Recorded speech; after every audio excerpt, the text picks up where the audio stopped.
Hi friends, welcome to Jalsa creation. അപ്പോൾ ഇത് നമ്മളിന്ന് തലച്ചോറ് വെച്ചിട്ടുള്ളൊരു റെസിപ്പിയായിട്ട് ചെയ്തെടുക്കുന്നത്. അപ്പോൾ ഇത് മോരിയുടെ തലച്ചോറാണ്. അപ്പോൾ നമുക്കിതൊന്ന് ക്ലീൻ ആക്കി എടുക്കുന്നതിന് വേണ്ടി ഇതിലോട്ട് കുറച്ച് ചൂടുവെള്ളം ഒഴിച്ചു കൊടുക്കാം. അതുപോലെ ഒരു 1/2 ടീസ്പൂൺ മഞ്ഞൾപ്പൊടി ഇട്ട് വെച്ചതിന് ശേഷം നമുക്കിതൊരു 10 മിനിറ്റ് കഴിഞ്ഞതിന് ശേഷം നമുക്കിതിൻ്റെ മുകളിലുള്ള പാടയും പിന്നെ ചെറിയ രക്തക്കുഴലുകളൊക്കെ ഒന്ന് മാറ്റിയെടുക്കാൻ പെട്ടെന്ന് പറ്റും. അപ്പോൾ ഇത് അങ്ങനെ നമ്മുടെ തലച്ചോറൊക്കെ നന്നായിട്ട് ക്ലീൻ ആക്കി ഇവിടെ എടുത്തിട്ടുണ്ട്. ഇനി നമുക്ക് എങ്ങനെ ചെയ്തെടുക്കാൻ നോക്കാം.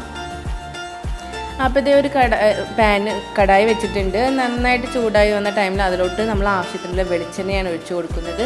അപ്പോൾ വെളിച്ചെണ്ണയൊക്കെ നന്നായിട്ട് ചൂടായി വന്നിട്ടുണ്ട്. ഇനി നമുക്ക് അതിലോട്ട് കുറച്ച് കറിവേപ്പില ചേർത്ത് കൊടുക്കാം. പിന്നെ അതുപോലെ കട്ട് ചെയ്ത പച്ചമുളകും കൂടെ ചേർത്ത് കൊടുക്കാം. അപ്പോൾ പച്ചമുളക് നമുക്ക് എത്ര എരി വേണം അതിനനുസരിച്ച് നമ്മളിതിനകത്തോട്ട് കുരുമുളക് പൊടി, മുളക് പൊടിയൊക്കെ ചേർക്കുന്നുണ്ട്.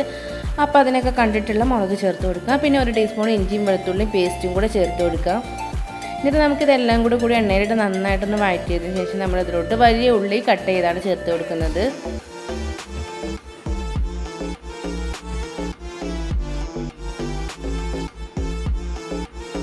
ഇനി നമുക്ക് നമ്മുടെ ഈ ഉള്ളി നന്നായിട്ടൊന്ന് വഴറ്റി കിട്ടണം. അതുവരെ ഒന്ന് ഇളക്കി കൊടുക്കാം.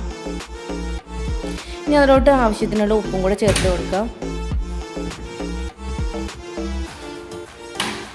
ഉപ്പൊക്കെ ചേർത്ത് നമ്മുടെ സവാള നമുക്ക് പെട്ടെന്ന് തന്നെ വഴന്ന് കിട്ടുന്നതാണ്.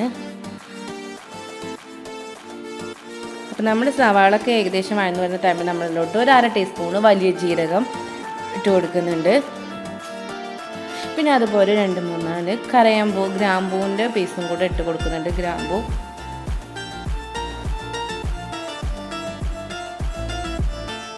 അതിനുശേഷം നമ്മളതിലോട്ട് മുളക് പൊടിയാണ് ചേർത്ത് കൊടുക്കുന്നത്. അപ്പോൾ നമുക്കൊരു കളറൊക്കെ കിട്ടാൻ വേണ്ടിയിട്ട് ഒരു 1/2 ടീസ്പൂൺ മുളക് പൊടി മാത്രം മതി കേട്ടോ.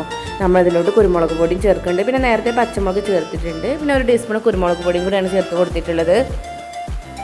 പിന്നെ ഒരു 1/2 ടീസ്പൂൺ ഗരം മസാലയുടെ പൗഡറും കൂടെ ചേർത്ത് കൊടുക്കുകയാണ്.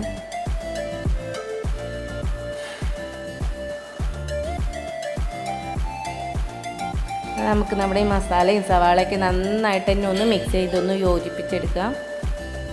അതിനുശേഷം നമ്മുടെ തലച്ചോറ് നമ്മൾ ഇതിലേക്ക് ഇട്ട് കൊടുക്കുകയാണ്.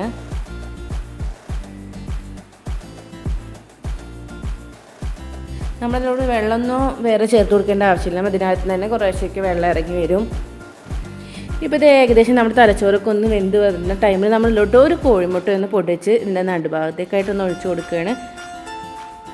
എന്നിട്ട് നന്നായിട്ട് നമ്മുടെ ഈ കോഴിമുട്ട ഒന്ന് മിക്സ് ചെയ്തെടുക്കുക.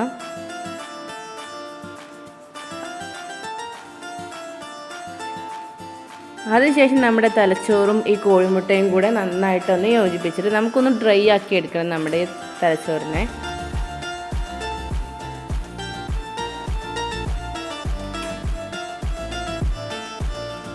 ഇവിടെ എണ്ണയൊക്കെ നന്നായിട്ട് തെളിഞ്ഞ് വന്ന് നല്ല ടേസ്റ്റി ആയിട്ട് ഇവിടെ റെഡി ആയിട്ടുണ്ട് കേട്ടോ. നല്ല ടേസ്റ്റിയുള്ള സംഭവമാണ്. തീർച്ചയായിട്ടും എല്ലാവരും ട്രൈ ചെയ്ത് നോക്കുന്നത്. സിമ്പിളാണ്, ഈസിയാണ്, പെട്ടെന്ന് തന്നെ ചെയ്തെടുക്കാൻ പറ്റുന്ന ഒരു വിഭവം കൂടെയാണല്ലോ നമ്മുടെ തലച്ചോറ്. അപ്പോൾ എൻ്റെ വീഡിയോ ഇഷ്ടമായി എല്ലാവരും ലൈക്ക് ചെയ്യുക. നമ്മുടെ ചാനൽ ആദ്യമായിട്ട് കാണാൻ സബ്സ്ക്രൈബ് ചെയ്ത് സപ്പോർട്ട് ചെയ്യുക.